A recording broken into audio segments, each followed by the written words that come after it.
उत्तर प्रदेश की राजनीति एक बार फिर अपने मूल स्वरूप, आरोप प्रत्यारोप और पहचान आधारित ध्रुवीकरण की ओर लौटती दिख रही है।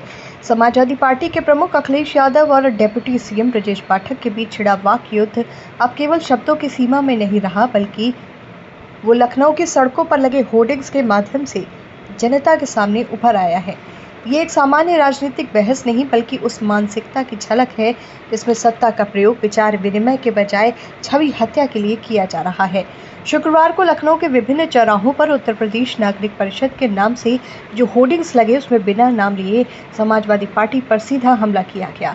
भाषा सांकेतिक नहीं थी, स्पष्ट और उद्दंड थी। नमाजवादियों के डीएनए की आ गई रिपोर्ट।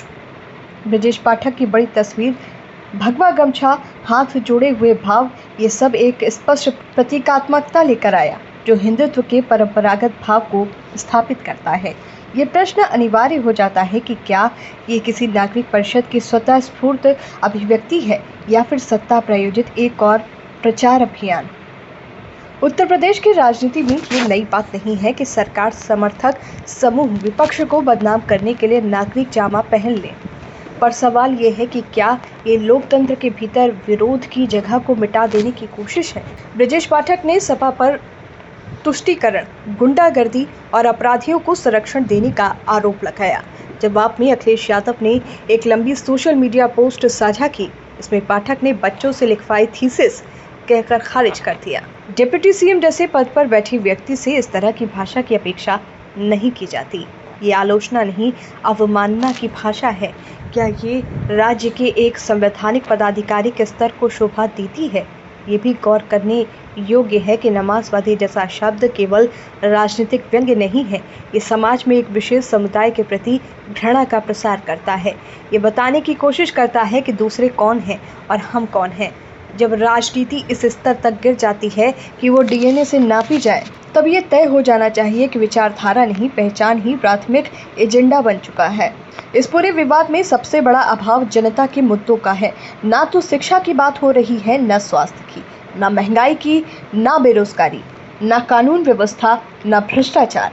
राजनीति पूरी तरह से पृथ्वी को नारों और चेहरे चमकाने की फैक्ट्री बन चुकी है।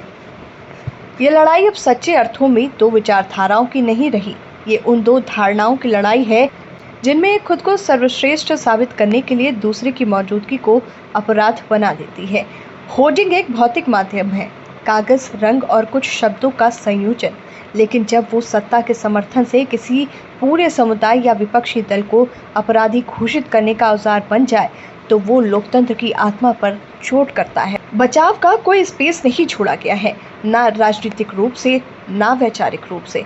ऐसे में ये ज़रूरी हो जाता है कि जनता इन होर्डिंग्स के पीछे की मंशा को पढ़े, ये देखे कि कौन वाकई सवालों से भाग रहा है और कौन उन्हें खोद कर राजनीति को सिर्फ एक तमाशा बना देना चाहता है। कहने को ये अखिलेश बनाम पाठक का टकराव है, लेकिन असल में ये लोकतंत्र बनाम प्रचारवाद की जंग बन चुका है। और जैसे जैसे चुनाव नजदीक आएंगे, ये लड़ाई और भी जहरीली होती जाएगी। सवाल अब ये नहीं है कि किसका डीएनए कैसा है, सवाल ये है कि इस लोकतंत्र का डीएनए क्या अब भी विचारों पर आधारित है या उसे भी पहचान और ध्रुवीकरण के कीटाणु संक्रमित कर चुके हैं।